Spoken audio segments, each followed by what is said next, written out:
congratulations on this. Thank and it's you. a little bit of a different move for you because you normally do more sort of contemporary stuff, more contemporary comedy, like base comedy, but interesting comedy. What was it like for you to go more into like the sort of kind of supernatural almost? Yeah, it was a big challenge. It was terrifying at the start because the sort of fake it till you make it, I think, is the way most directors have to approach stuff. If you're changing genre, like I was a fan of these genres, but had never sort of had the opportunity to work in them. But yeah, I'd been on Sex Education for 3 series, and I knew it was time for a change and was looking for something different. And this came along and couldn't have been more different. So yeah, it was scary on a daily basis, but also the most fun. Yeah, but I think Deep Down it does have the same kind of comedic, look or sort of feel. Yeah. Was that really important for you to keep? Yeah, so because I come, like you say, I come from a comedy background, so my first jobs were sitcoms and sketch shows and stuff. And I need that as a way in for anything that I work on. I need to find a sort of humour in the heart to something. And Sally, I think when I first interviewed for the job and met Sally, I think I got the job because the first thing I said to her is, "It's so funny."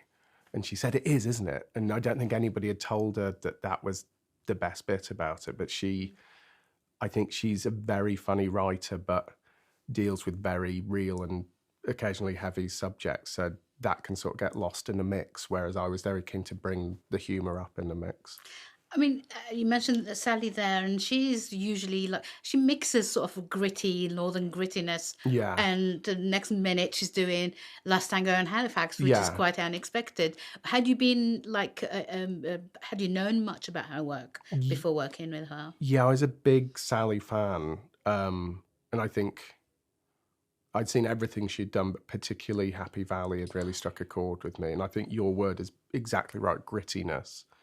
And I think no matter what she's writing, she writes with complexity and she writes with grit. And I think that was absolutely the case here. She didn't become a different writer because there were fantasy and action elements in this script. It was still clearly her voice, and there were clearly sort of Wainwrightian heroes in it. So yeah, she was like the main reason I was drawn to it.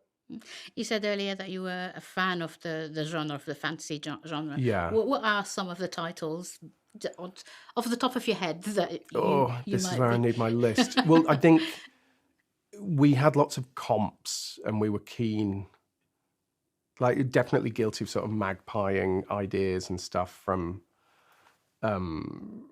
sort of similar titles in this genre. We're also on Disney, which is intimidating because you're sort of on side by side with Star Wars and Marvel and stuff. We had, I think, probably the most useful reference that we had for tone and style and energy and music was Pirates of the Caribbean, because I think swashbuckling occasionally gets a bad rap for being sort of a cheesy subgenre, but we embraced it, and Pirates felt like that was a film that made people really sit up and take notice of a sort of a dormant genre. You spoke about this, the swashbuckling genre. Did you work with Sally on each character? Was there any scope for changing things around once you got to meet the actors who were going to play them? Yeah, I think prep is a funny period because you work within this sort of virtual world for the longest time, where these are characters that exist on the page, and you can become quite protective of, they have to be this, and you have it in your mind's eye how they should look and sound. You then get to the really exciting and nerve-wracking part when you apply that to actual real 3D human beings with the actors. And I think the mistake you can sometimes make is trying to hold on to what your original thought was and not let it evolve and find its voice. And I think Sally was really encouraging. We didn't have much in the way of rehearsals, but we did lots of chemistry auditions and stuff, so where you'd get to play. And yeah, you want to be open, like you're working with really smart, interesting, younger cast, and I personally am very open to sort of finding all the dimensions of the characters. And I think, not being sort of beholden to just what's on the page. So in terms of, like, I always like improvisation with the comedy stuff that I've done before. This was probably a show that had less room for that because it was all there on the page. But there were moments, because Louisa's really gifted comically, she could riff and stay in character. So there are scenes, and there are sort of buttons on scenes in the first episode that's all Louisa. I spoke to Louisa and Nick about the accents. Yeah. And Nick said that he tried a different accents to start with. And how do you workshop those things? Like, how do you decide what accent suits whose character? Nick was the one with the most, because he's a sprite, so he's this little demon, so he could be from anywhere. Yeah. Louisa obviously was always going to have to be like a dyed-in Cockney. The baddies always tend to be really accurate RP.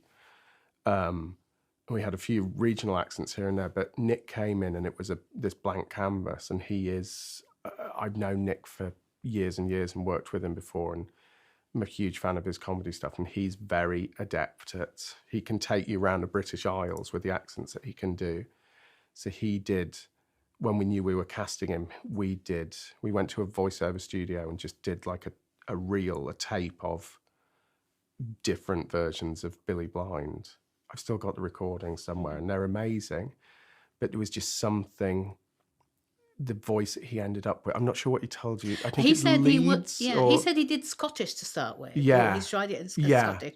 And then he did like the straightforward Northern, I think. Yeah. So it's I think he pitches it around Leeds, and it's an accent he's really comfortable with, and he's very playful with it. And it was just, for me, it was a really easy win, but there was a lot of sort of chin scratching about where we should place him, but I love that voice. Also, I mean, there are a few obviously younger actors in this, but you've also got to work with Adrian and with Jolie. And how was that? How does the decision on who to cast for those roles? How does that work? Is that you or Sally, or both? It was with Adrian. It's a big sort of group decision, and Disney were our sort of partners at Disney.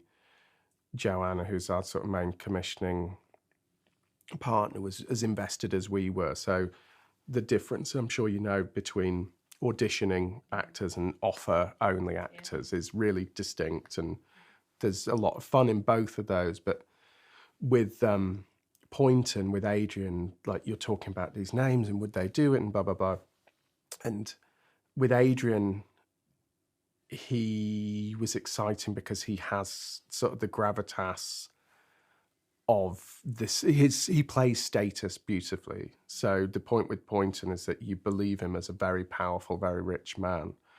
And Adrian is sincere and very trustworthy as an actor. And I took him out for a coffee to sort of pitch him on it. Because that's the thing, you need them more than they need you at that stage. So it's, would you consider reading this? And he read it and liked it.